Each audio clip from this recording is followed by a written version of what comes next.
as the shadows crawl.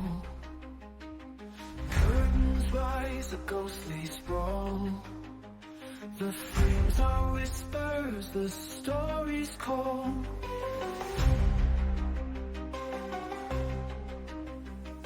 The tractors hum in a hollow tune. Moonlight cuts through velvet gloom. Is it a dream or a real too soon? Step into the screen where the dark turns keen. Journey with the cinephile, unseen, unseen. The tales twist and turn as the silent light burns. A world unknown where the shadows yearn.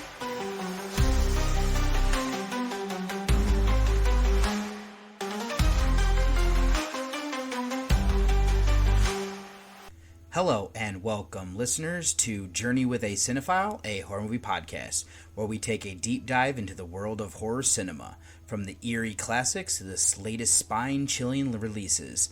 Join me as I explore the history, themes, and artistry of horror one film at a time.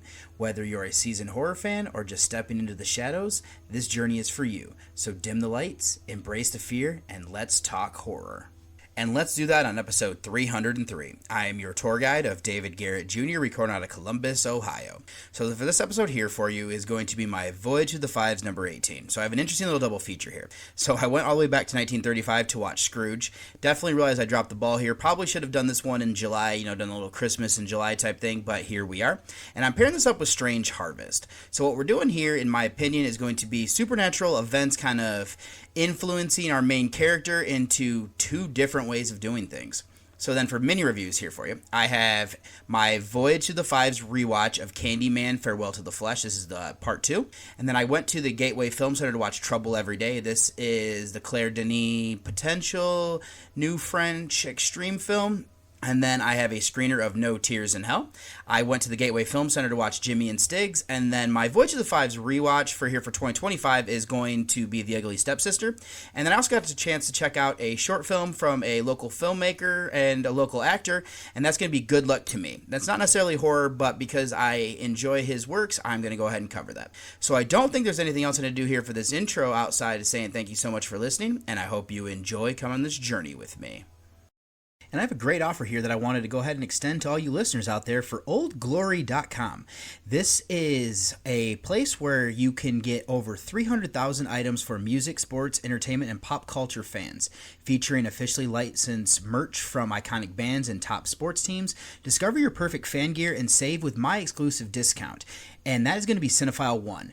But here you get a 15% discount off of any product, and this is exclusive for something that I'm doing and for what has been offered to me. And I mean, this has things like artists here, Bob Marley, the Beatles, Grateful Dead, the Rolling Stones, Metallica, and more. We also have sports fans have stuff here for your favorite teams with official gear from the NBA, NFL, NHL, MLB, and NCAA, showcasing your team pride in style. And they even have some stuff here that celebrate, entertainment, TV shows, movies, lifestyle brands, and it means some quirky gifts to fan favorite apparel. There's something for everybody. With free standard shipping and same day order processing, Old Glory delivers fast and reliable service with every purchase. Whether shopping for yourself or looking for a perfect gift, Old Glory is your one-stop shop for iconic, high-quality merch that reflects your love for music and sports, as well as pop culture. And I mean, kind of just running through some of this stuff. This is a family-owned superstore since 1969. They're known for their quality and customer service. You can get exclusive selection of graphic tees, hoodies, hats, and accessories. Represent your favorite sports team with official fan gear. Discover quirky gifts, like I was saying, and fun pop culture apparel. Perfect place to shop for, this type of stuff.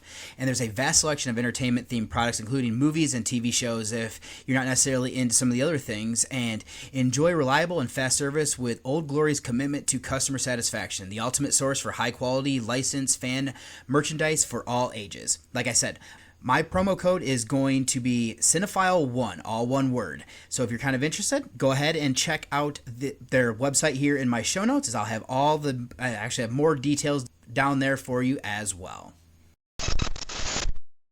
Pod Nation TV has you beamed up with Out of This World award-winning podcast, found exclusively on Pod Nation TV. Download Pod Nation TV for Roku and Fire TV. Pod Nation TV, Out of This World. And for my first mini review here for this week is going to be my Voyage to the Fives rewatch of Candyman for Well to the Flesh from 1995, directed by Bill Condon. This was written by Rand Ravitch and Mark Kruger, and then giving credit here to Clive Barker, who wrote the original short story. This stars Tony Todd, Kelly Rowan, and William O'Leary. This is a slasher horror thriller film that is from a co-production of the United Kingdom and United States. This is currently sitting on a 5.3 on IMDb and a 2.6 on Letterboxd, or a synopsis being: the Candyman arrives in New Orleans and sets his sights on a young woman whose family has ruined by the immortal killer years before. So the Candyman, of course, Tony Todd. So this one I never actually saw all the way through until settling down for the first time to watch it with a critical eye. I will say that this one was on the movie channels periodically, so I would jump in at different parts. I was intrigued to revisit this, being a more seasoned cinephile and seeing the other films in the franchise, as I have seen this now twice all the way through, both times here with a critical eye. And where I'm going to start is that there is an elephant in the room here. There's a major plot hole, and that's difficult to get past for me. The original film takes place in Chicago, Cabrini Green. This one takes place in New Orleans. I don't think they do a good enough job explaining the discrepancy. It makes sense for the events that happened to Daniel Robitaille, aka, Candyman's real name, in the South. I hate to start with a negative, but this is one of my biggest pet peeves for the sequel, is they just kind of overlook this.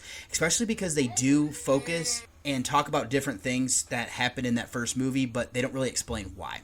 Another thing that's brought back up here as part of this is that we're in a slum in another city, and I think that works. In Chicago, we are at Cabrini Green. Now we have Reverend Ellis, who is portrayed by Bill Nunn, is the father of the Matthew character here. Now Matthew actually disappears after Candyman really starts to kind of target people, and this boy is portrayed by Joshua Gibran Mayweather, and he points out to the people need a reason or explanation for events. He believes, like Annie, that somebody is using the Candyman moniker, and Annie, of course, is portrayed by Rowan.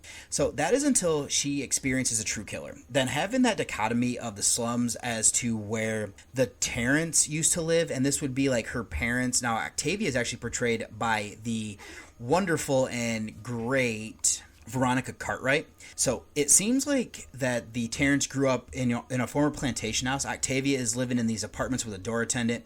And we're seeing like this rich versus the poor concept where Annie must venture into the ladder to survive. She is a teacher, like an art teacher that works at an inner city school. Then the last thing that was ingrained in this is obviously race.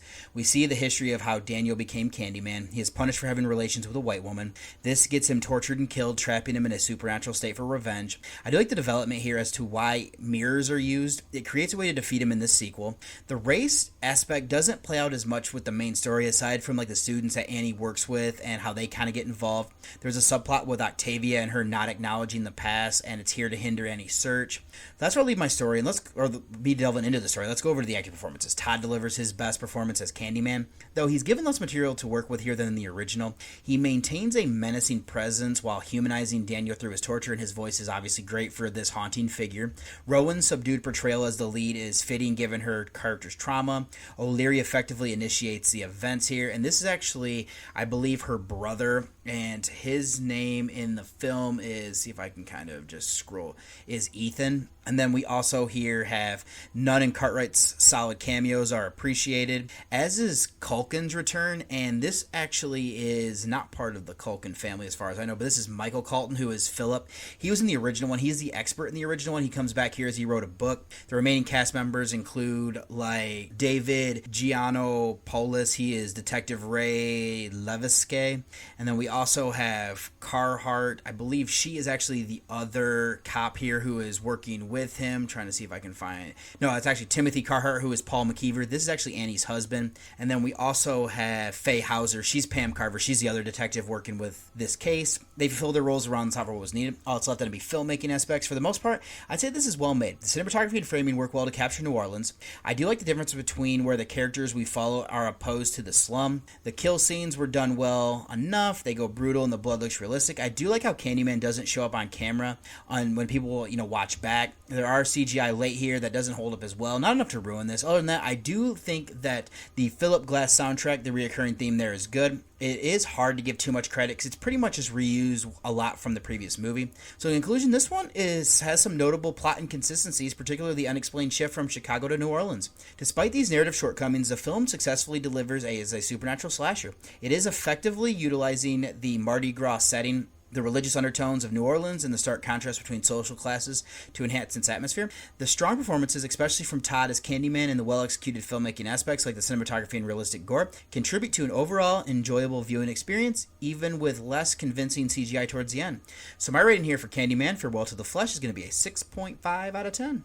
Then I also have a rewatch here that's technically going to double as an Odyssey Through the Ones rewatch of Trouble Every Day. This is from 2001. This is directed by Claire Denis, who also co-wrote this with Jean-Paul Fargeau. This stars Vincent Gallo, Tracy Vesey, and Beatrice Daly. This is a body horror drama thriller film that is from a co-production of France, Germany, Japan, and Luxembourg. This is currently set on a 5.9 on IMDb and a 3.4 on Letterboxd, with our synopsis being: two American newlyweds in Paris experience a love so strong it almost devours them. A little bit misleading there, but this couple is Shane, who is portrayed by Gallo, and June, portrayed by Vesey. So this is a film that I decided to check out as part of a horror movie challenge a few Octobers ago, and I needed a film that was done by a woman director. It popped on my radar due to podcasts, but I came in blind aside from that, and knowing it loosely falls into like the new French extreme movement, I was intrigued to see Dolly's name attached, as her performance in Inside was unnerving. I've also given this most recent watch here was at the Wexner Center for the Arts on a 35mm print. So where I'm going to start then is, this does well at introducing our characters. I do have to say that. And I mean, co-writer and director Denis put together an interesting mystery. It wasn't entirely sure where this is going to go at first when I was, originally watched this. That happened again with my rewatch, and you kind of I fell in line, and things fall into place as they get revealed, and I get sucked in to see where it goes. So it's an interesting pieces of the puzzle. We see from the beginning that there's something wrong with the character of Corey, portrayed by Dolly. The more she attacks people, we see the depths that she will go to lure her victims. Now, she, I believe, is married or at least lives with Leo, portrayed by Alex Descus.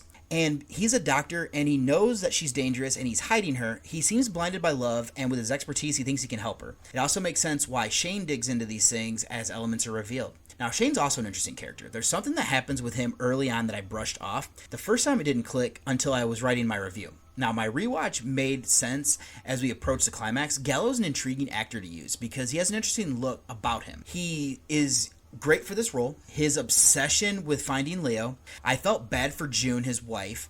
She just seems so lost in all of this. She's a newly married woman in a foreign country and has no idea where her husband is at and what he's up to. There are sexual things that Shane does that don't make sense, or why he's like withholding, and she has no idea why Paris was chosen either. So there's one more aspect here about Shane that we see he's a pervert. He gropes a woman when he's passing through a doorway, and then we see him smelling another on a subway. What is interesting is that this is seen by another passenger, which makes it seem like that turns him on. He does this drive to find Leo, and in turn Corey can be seen as his desire leading to addiction. We also see a correlation between love and violence, both physical and emotional. Let's then shift over to the monster of the film. What Corey has is something that I think is a bit of a misstep for not exploring more. At least I thought that originally. This time around, it doesn't feel like that as much.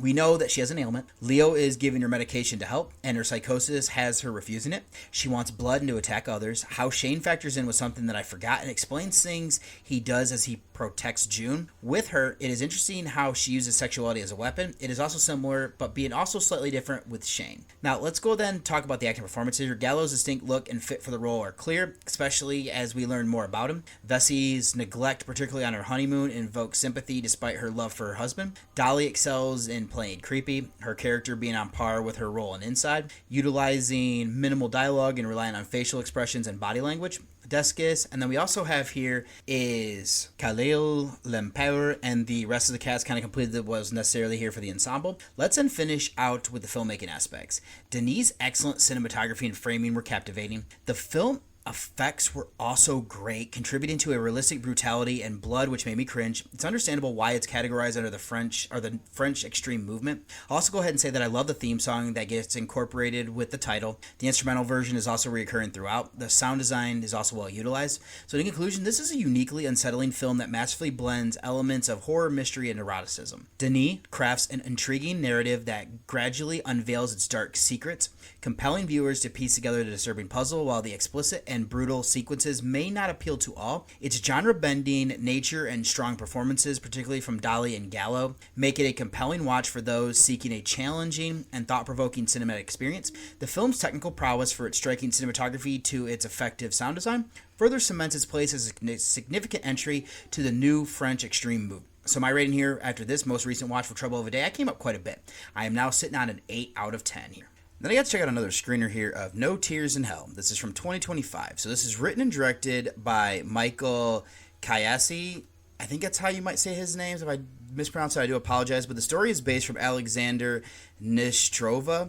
So this stars Luke Baines, Gwen Van Dam, and Tatiana Marjanovic. And this is a crime horror film that is from the United States.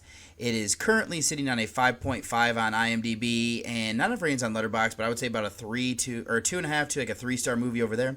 With the synopsis being: in Alaska's winter darkness, a mother and son transform their house into a nightmare, drawing people in for nefarious reasons. So this is a film that I got the chance to see thanks to Scott Motisco. Now, knowing that this is actually coming from Cinephile Releasing, I think that's how you say their name, but now knowing that this was an independent horror film that was wide release here in 2025, this was something I was interested in seeing. I like to round out my end of the year list with kind of movies like this. Other than confirming that this was in genre, I did come into this one blind. And so I'm going to start is that this starts off with like a line saying based on a true story. Now, that always tends to make me roll my eyes until the end that actually kind of explains this.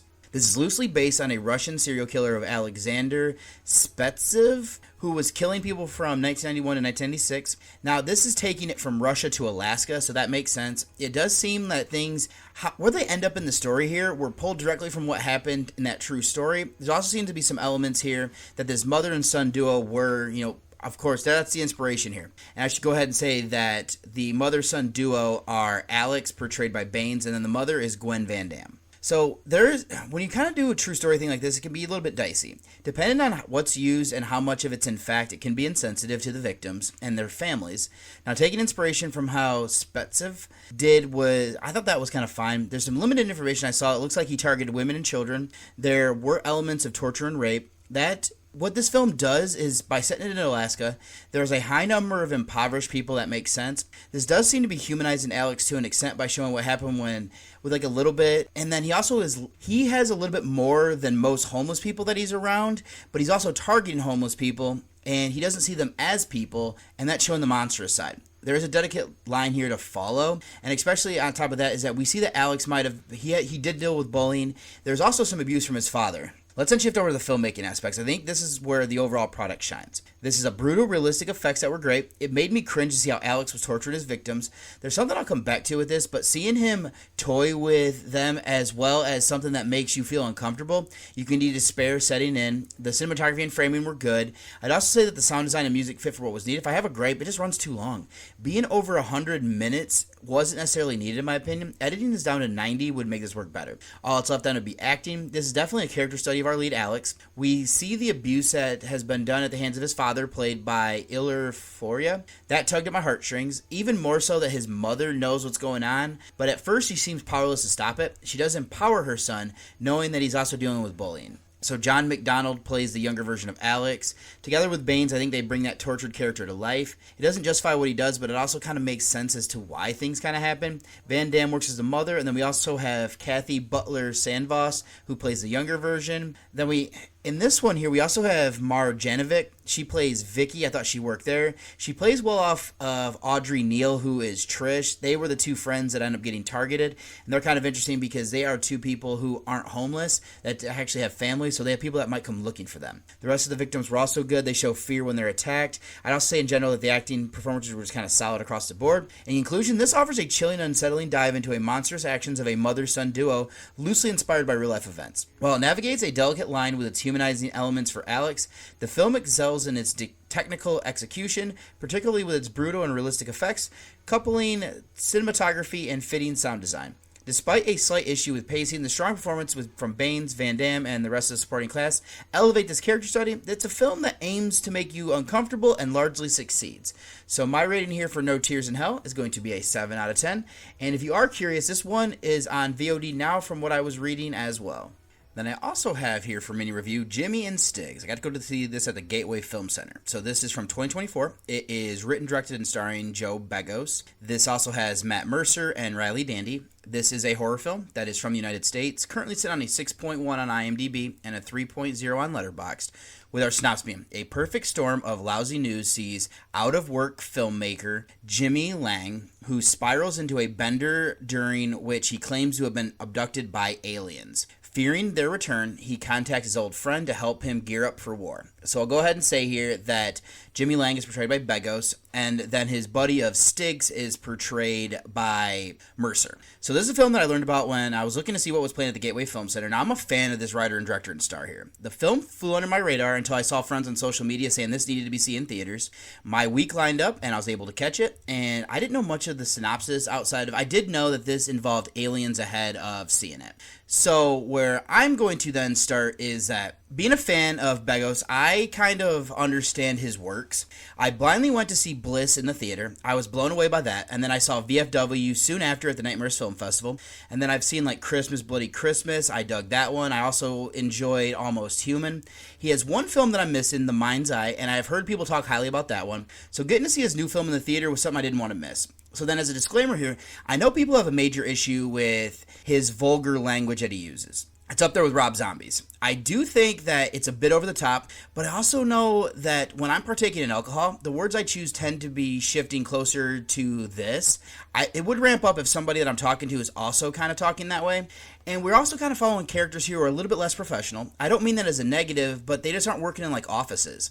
The example here are Jimmy and Stiggs are filmmakers, and they kind of just talk like this without repercussion because there is no issues there. So now that I have that out of the way, what I'll say here is that what they did here is impressive. So there's a little vignette at the end showing where Eli Roth and Begos walk around the latter's apartment, which is crazy because this is where he lives and he filmed all this. I did see some trivia that he started doing this during pandemic. So, like I said, this was filmed in his house. Everything was done practical, which makes it even more stunning. What he has the ability to do with such a small budget and make it look as good as he did is definitely a credit to Begos' abilities. So the aliens as a villain, it almost feels like a vulgar throwback to the 1950s. Let's then discuss filmmaking techniques. The cinematography and framing are there to hide the seams, and they're done so well. One thing he brought up was that there's a shotgun being used. It's always pressed against something when it's fired, so we were just kind of seeing the blood spray from it. And they did this intentionally to not use CGI, whether it's, the blood spray itself or the actual fire that you'd put at the end of the gun barrels. That's genius. I don't love the point of view shots that we get to start and end this, but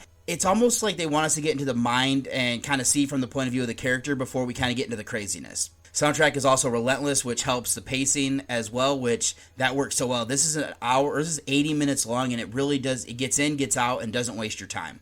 So the story is simple. With Jimmy's life spiraling downward due to drug and alcohol addiction, he's alienating everybody around him, hitting rock bottom. If he's abducted by aliens, nobody's going to believe him due to these reasons.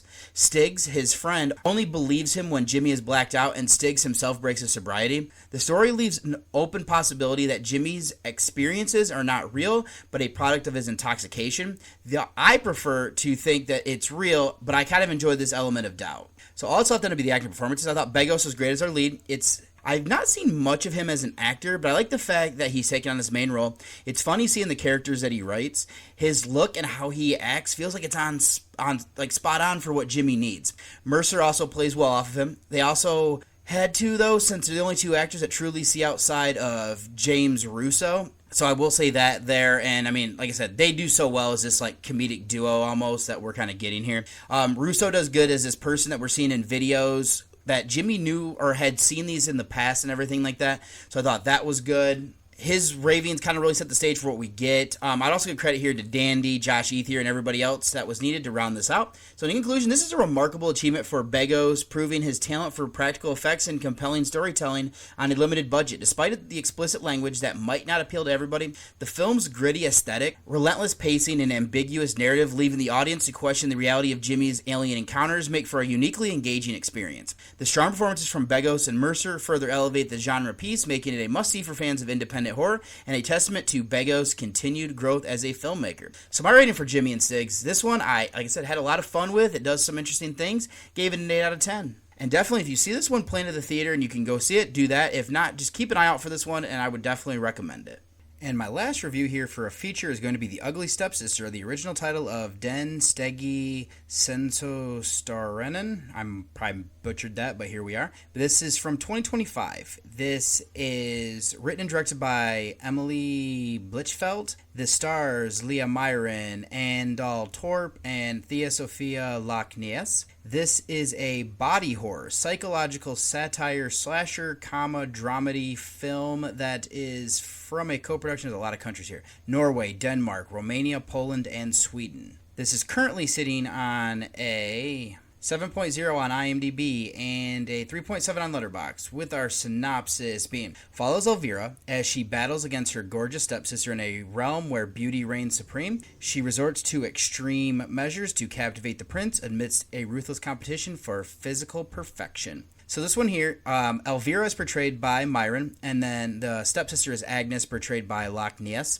So if you'd like to hear a featured review of this one, I did this back on episode 289, which was Voyage to the Fives number 8 that featured this, and Condemned to Live. And for this one here, so a little bit more of that extended synopsis is: beauty is paramount here, resorting to extreme measures in a ruthless competition for physical perfection. The story begins with Elvira, her mother Rebecca, who is portrayed by Dal Torp, as well as her younger sister Alma, who is portrayed by Flo Ferraghi. Now, they move into a manor that belongs to Otto, who is portrayed by Ralph Carlson, and he is obviously the father to Agnes, and then he tragically passes away on the night of the wedding. So, big thing here is that Agnes figures out that her new family members are broke, and Elvira and her family figures out that they're also broke. So everybody kind of thought the other person was rich. So Rebecca treats Agnes horribly, using the funeral money for Elvira's beautification, braces, and a nose job. So Elvira can win the local prince, Julian, who is portrayed by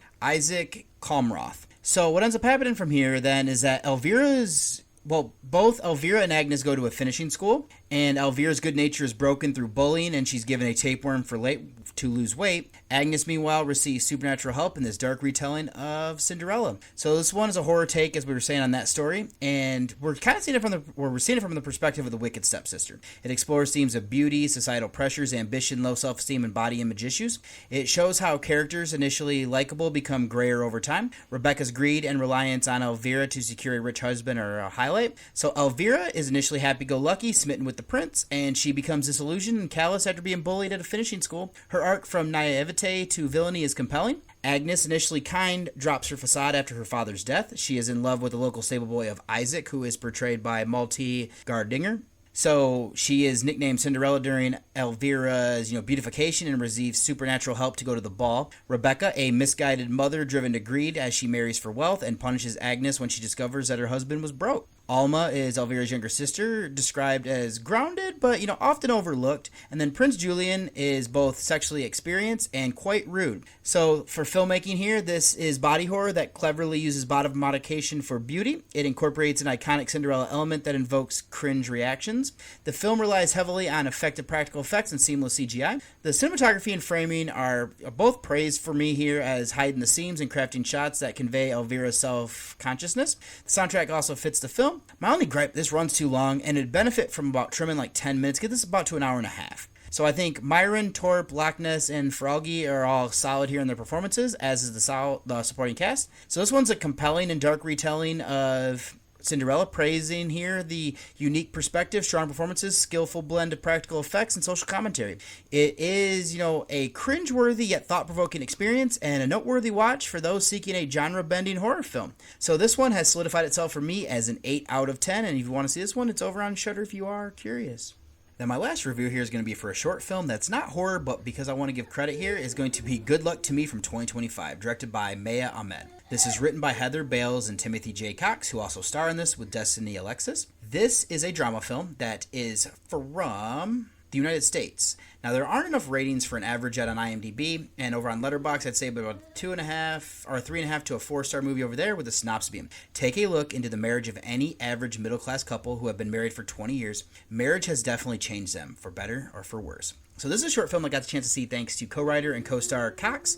He's a local actor where I live, and I've seen a handful of his works. I've enjoyed everything that I've seen so far, so I wanted to check this out and give a review to help spread the word about this short where I can. So synopsis does well at setting the stage, and let me dive right into my thoughts. The opening scene is interesting. We're seeing our couple, only referred to as him, who is Cox, and her by Bales. They're sitting at a table in a coffee shop, not talking. I love how this opening shot is done from another table over where a couple is sitting, then our couple is in the background. Seeing how lively this place is and how subdued they are sets the tone. Now from here we see that they have a meal together before they get a drink. They are cordial, and there's just something off, and it makes you think different things. What I will say here is the chemistry is there. The vibes are off, though. I'll be honest. I came into this one without reading a synopsis or anything.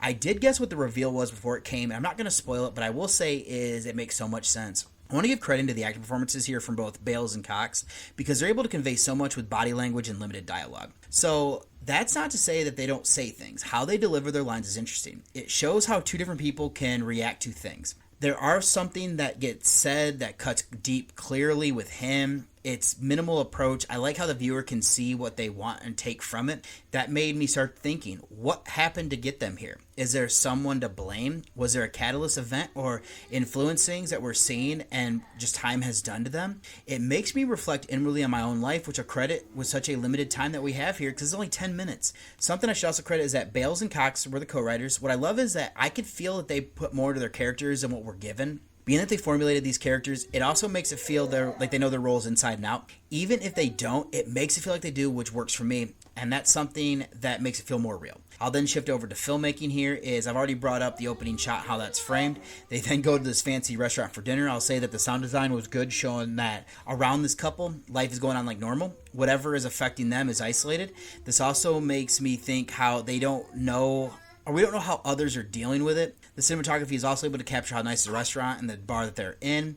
They have a perfect runtime of 10 minutes, like I was saying. It's impressive to tell a complete story by giving, so little of runtime. This is an impressive feat with visuals. In conclusion, this is a short film that skillfully portrays the complexities of a long-term marriage with minimal dialogue and powerful performances. Ahmed's direction, coupled with the nuanced writing of Bales and Cox, creates a compelling narrative that invites viewers to ponder the unspoken truths within relationships. The thought, cinematography, and sound design further enhance the isolated yet repeatable struggle of their central couple, making the 10-minute runtime feel surprisingly complete and impactful. It's a testament to the power of subtle storytelling, leaving a lasting impression. So my rating for Good Luck to Me, 8 out of 10. Now I know this one's doing festival round right now, so it's not available to watch, but I would keep an eye out this wherever you watch short films for when it comes available. And that's all I have here then for mini reviews. Let me go ahead and get you over to the trailer of my first featured review.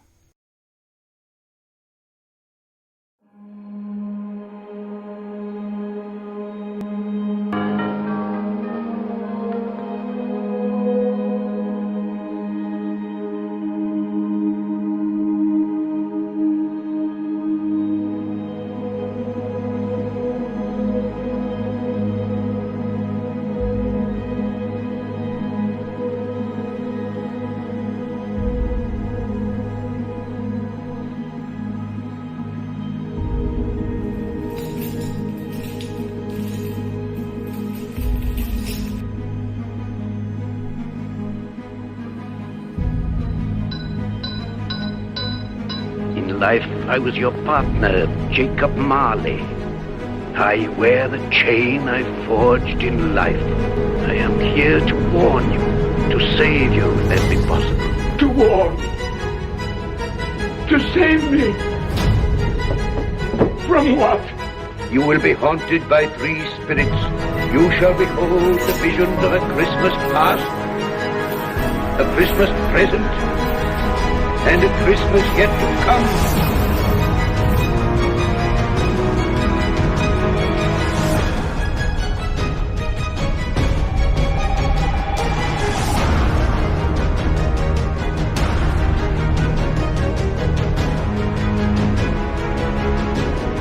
I am the spirit of Christmas past.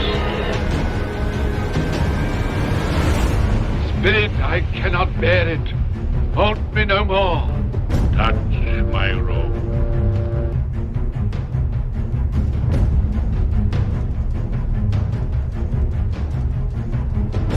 I see a vacant seat in a poor chimney corner, a crutch without an owner, carefully preserved. A child will die.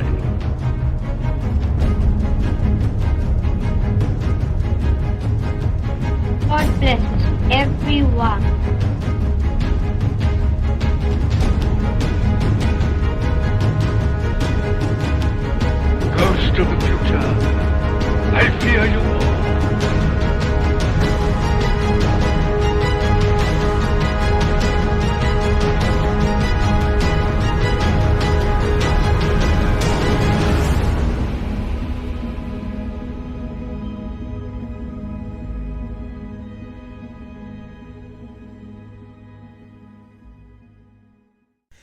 And for my first featured review here, is going to be a little bit out of season as I do Scrooge from 1935. This is directed by Henry Edwards. So the screenplay was written by H. Fowler Meir, and then it looks like Charles Dickens, of course, getting credit for his original novel of A Christmas Carol. So this one stars Seymour Hicks, Donald Calthrop, and Robert Cochran, while also having the likes of Mary Glenn, Oscar Ashe, Athena Seller, Mary Lawson, Maurice Evans, Gary Marsh, Barbara Everest, Eve Gray, C.V. France, Morris Harvey, Philip Frost, D.J. Williams, Margaret Yard, Hugh E. Wright, and Charles Carson. So this one here is a drama, family, fantasy, holiday. I know Letterboxd has this as a horror film. I can kind of see that. I'll get into that here in a little bit, but this one is from the United Kingdom. It is currently sitting on a 6.5 on IMDb and a 3.0 on Letterboxd, with our synopsis being: Ebenezer Scrooge, a mean old miser, hasn't a good word for Christmas, though his impoverished clerk, Bob Cratchit, and nephew Fred are full of Christmas spirit. On Christmas Eve, Scrooge is visited by spirits of the past, present, and future.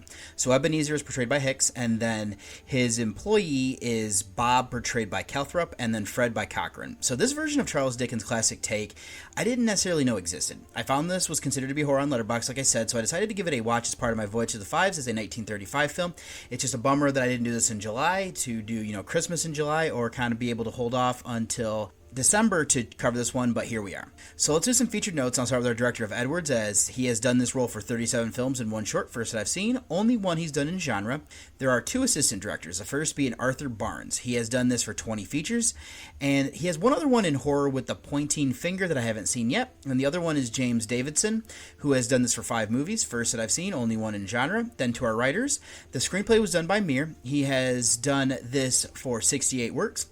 First that I've seen, has 4 in horror. He also did The Silent House, Condemned to Death, and The Face at the Window. So, I have not seen any of those. Then to the great Dickens, he has 181 adaptations to the motion pictures of his works and 38 shorts. I've seen 4, all different takes on The Christmas Carol. Only 2 are in horror with this, and Ghost Stories from 1987. Let's go to the cast and start with Hicks. He has been in 16 films and 4 shorts, first that I've seen, only one in genre. Then we have Calthrop, who has been in 50 features and 5 shorts. Not horror, he worked quite a bit with Alfred Hitchcock early in his career with Blackmail, Murder, and Number 17, which I've seen all those. He has 4 films in genre with the ones that I have not seen yet are The Man Who Lived Again, The Ghost Train from 1931, I think that one might be a lost film, and then The Bells. So then there's Cochran, who has been in 12 works, first that I've seen, only one in genre. And then somebody who actually was not brought up for people getting credit here is that Claude Rains does a voice in this one. I've seen now 8 of his 66 works for 12%. He also has 10 shorts. In horror, I've seen all of his features now. Aside from this one, I've seen his 3 Universal films of The Invisible Man, The Wolf Man, and Phantom of the Opera. There's also a documentary of The Horror Show that I have not seen at this time. So then for this one, the synopsis does well in giving you the basic idea of this classic tale, which I'm assuming most everybody knows. We jump in with Ebenezer working on Christmas Eve with Bob. He's cold and tries to put coal in the stove, but then gets scolded by Scrooge. Bob is told that he doesn't pay for the coal here, and that he doesn't realize how expensive it is. What we'll learn later is that despite his frugal ways, Scrooge is quite wealthy. While at the office, we also get to meet Fred, who invites his uncle over for Christmas dinner.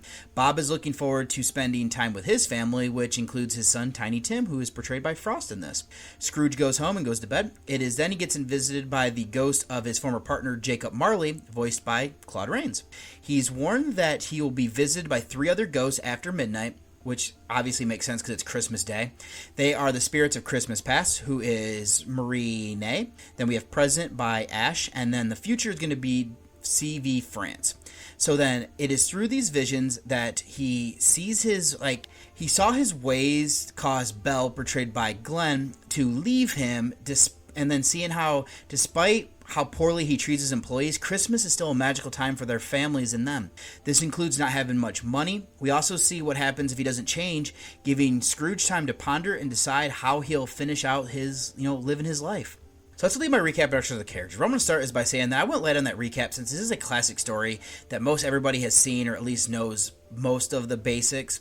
This version is short. It ran 78 minutes and it flew by. There isn't much in the way of filler. There are some subplots that come through with Scrooge making decisions which affect the lives of others. I'll say in the end to this for the section here is that it is a heartwarming tale that I rather enjoy. Now that I have it set up, I will start by giving credit to Hicks in his portrayal of Ebenezer. There's some trivia about this that I'm going to come back to as well, but he seems so ornery that it fits the character. How annoyed he gets with Bob for wanting to burn coal for heat. Scrooge claims that he doesn't feel it, so Bob should suck it up. There is a good setup there. We also know that he never goes to his nephew's Christmas parties. They still invite him regardless. There are chances and opportunities. He just kind of ignores it. Another aspect here is that he's missing out on marrying Belle because of his frugal nature and how he treats people. It's a gut punch seeing her later with her husband portrayed by Marsh and how happy they are. Let's then look at this version if it's a horror film or not. I lean on the side that it's not, but it is a gothic story. It is set in the Victorian age. The ghosts aren't necessarily the villains. Ebenezer is, and they're there to show him that if he doesn't fix his ways, he's going to die with no real legacy outside of just being a miser. This version isn't as good because we don't see Jacob. I don't recall seeing the spirits of Christmas past or future. I know for the future one, we're definitely seeing kind of like a shadow that points at different things. We do see the one from the present, and he looks like a normal person, and he's kind of jolly. A little more care could have been up to ramp up these haunted aspects. This is more about presenting the story than horrifying the viewer, so I won't hold it against the overall product.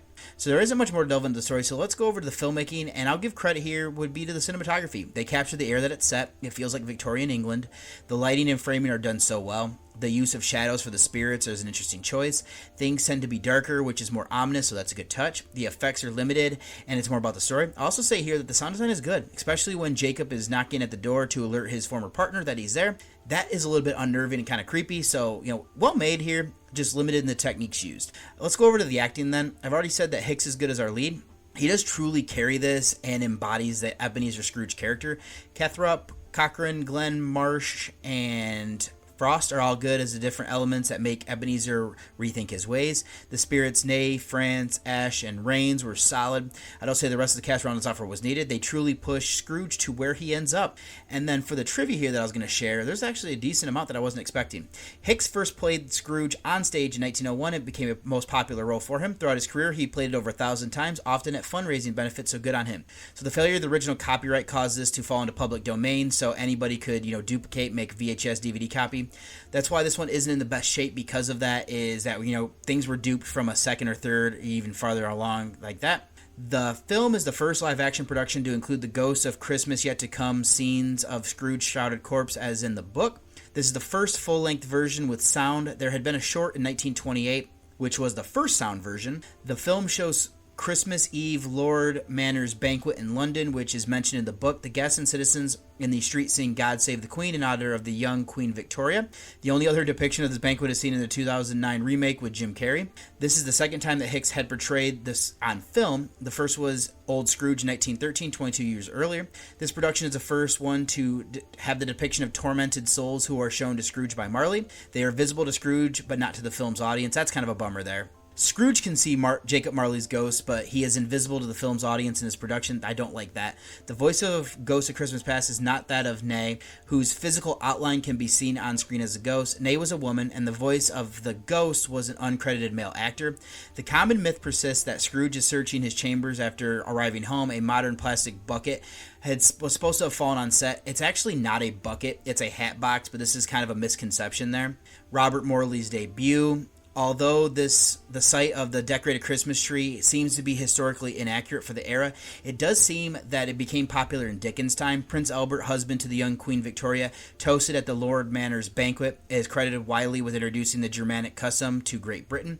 Unlike most portrayals, including the illustration in the original Vella, here the Ghost of Christmas Present is clean-shaven and not bearden. Robert Kaplan, the film's editor, also he did another Dickens one 33 years later, the musical Oliver, based on Oliver Twist.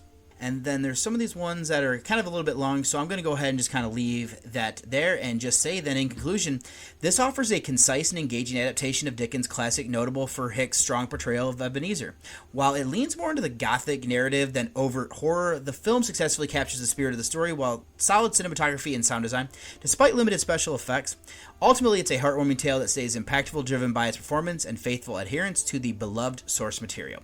So for me here, I give Scrooge from 1935 an 8 out of 10. I'm not going to do a spoiler section. There's not anything necessarily I need to delve into more here with this one or kind of do anything like that. So let me go ahead and get you over to the trailer of my second featured review. So we'll start. Mom?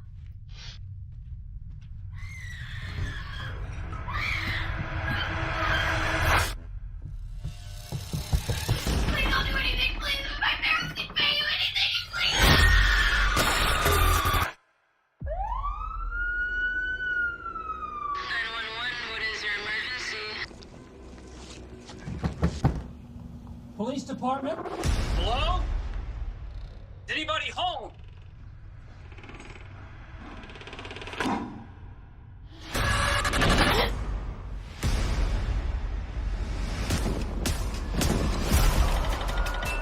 Authorities continue to urge the public to keep a watchful lookout for a serial killer who remains at large and is extremely dangerous. You seen this? Now, San Bernardino Police Department should be held accountable for letting it get out of hand like this. We are begging for you to help us.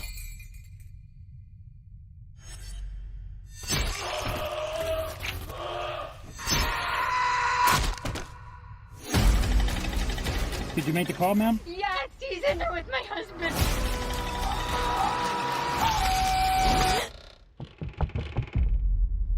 He was right there. Oh my God.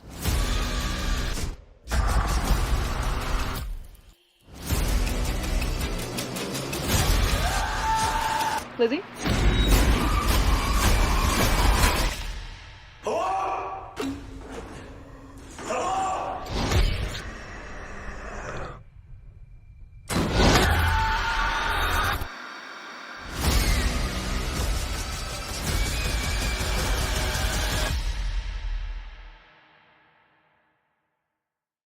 And for my second feature review here is going to be Strange Harvest. This is from 2024, written and directed by Stuart Ortiz. This is starring Peter Sizzo, Terry Apple, and Andrew Lawler, while also having the likes here of Matthew Paccio, Alan Marsh, Roy Abramson, Adriana Baronetz, Christina Helena Bra, Jana Cardia, Brandon Christensen, Jesse J. Clarkson, Lisa Cole, Nicole Dion, Dawson Eubanks, Leslie Koch Falbrum, Matthew M. Garcia, Janae Gill, and Garen Grinsby. So this is a found footage horror film that is from the United States. This is currently sitting on a 6.6 on IMDb and a 3.0 on Letterboxd, where synopsis being detectives are thrust into a chilling hunt for Mr. Shiny, a sadistic serial killer from the past whose return marks the beginning of a new wave of grotesque, otherworldly crimes tied to dark cosmic forces.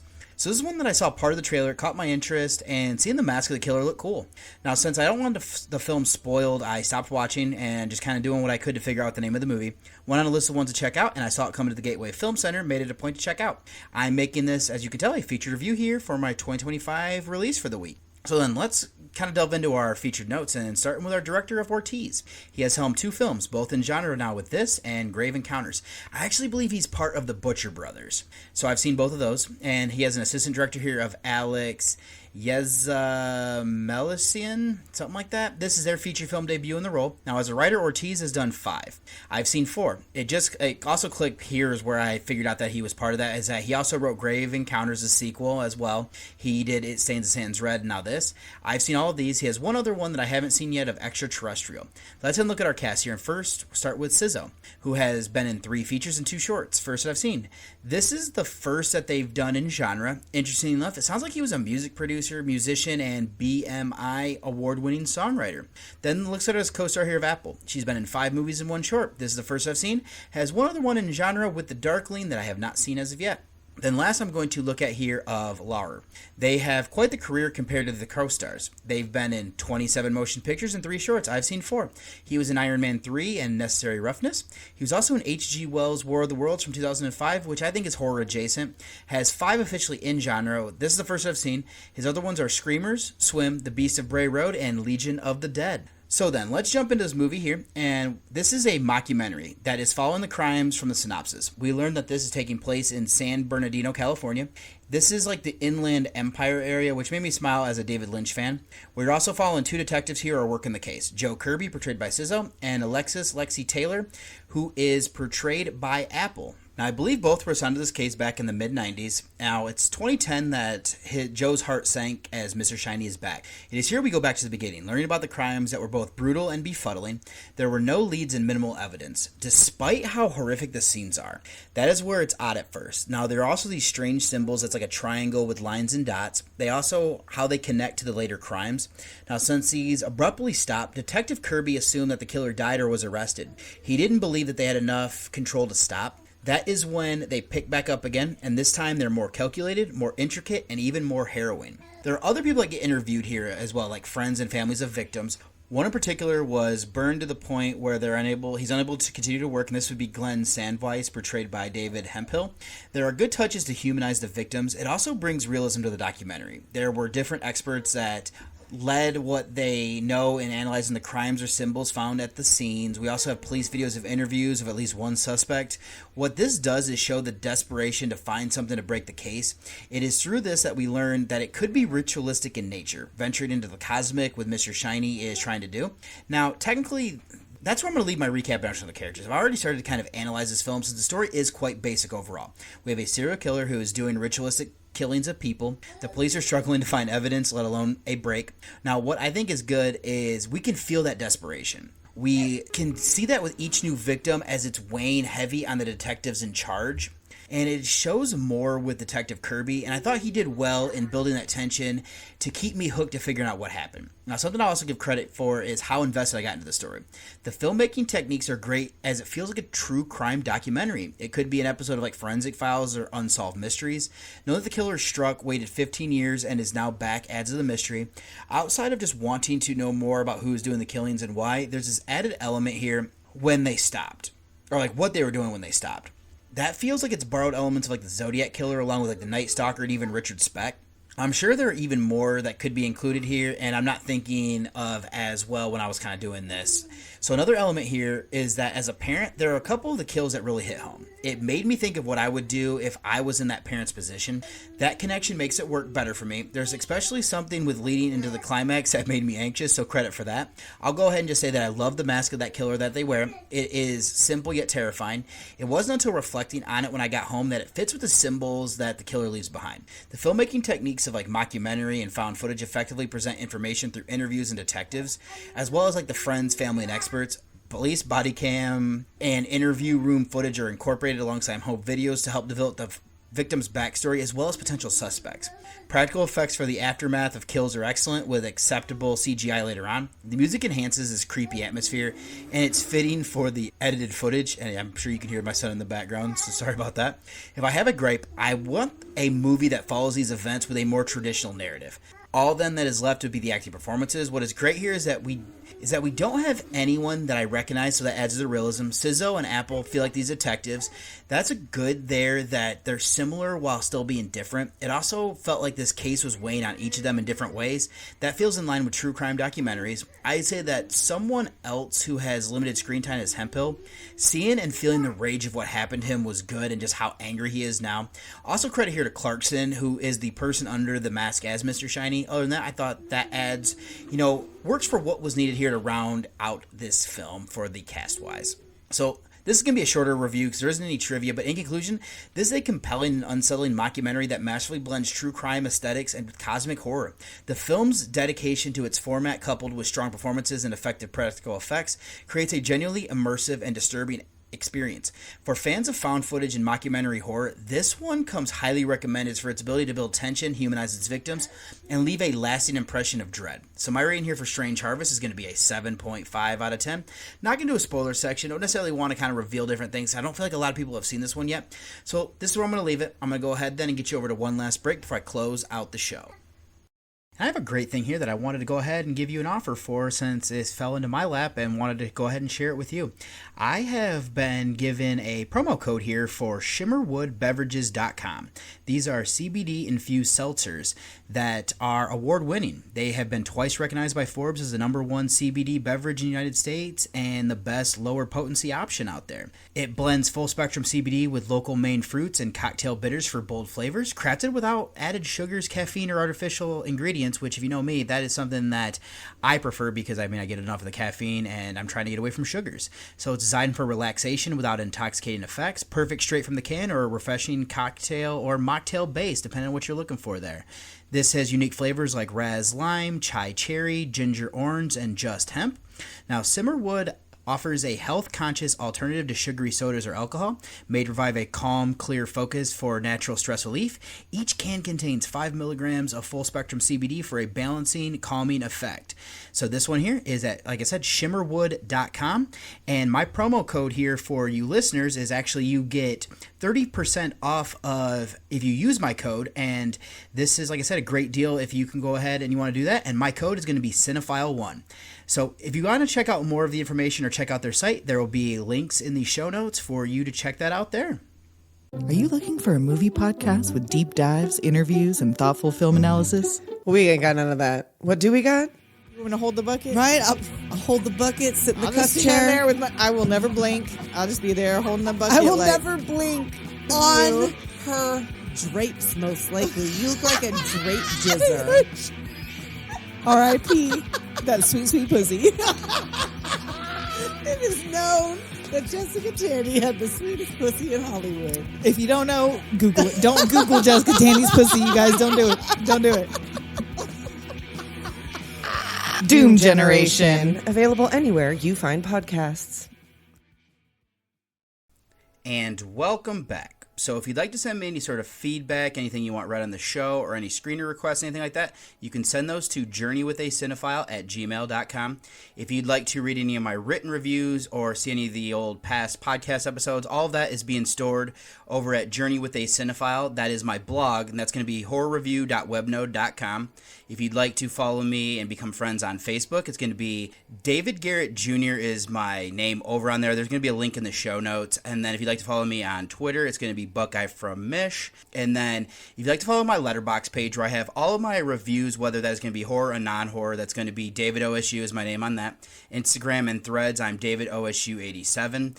Over on my personal Instagram page, you might see some of my family stuff every now and then whenever I remember to post something. My wife is much better at it than I am. But then if you'd like to follow the Journey with a Cinephile Instagram, that's going to be Journey with a Cinephile, all one word. And then also direct you, if you'd like, to the Discord channel. That's going to be the Nightclub Discord, but I have a page over there. And there's also some other great pages of other shows and them kind of messing around and everything like that. Do highly recommend if you want to go ahead and check that out. And then the last thing I'll actually say here, if you would like to listen to the show a day early, this is always going to be streaming over there on the PodNation TV app. So I will have, once again, a link in the show notes for that if that is something that you're interested in. So, yeah, there's some great stuff here. There's some great shows on some of these other networks and stuff. I highly recommend checking them out.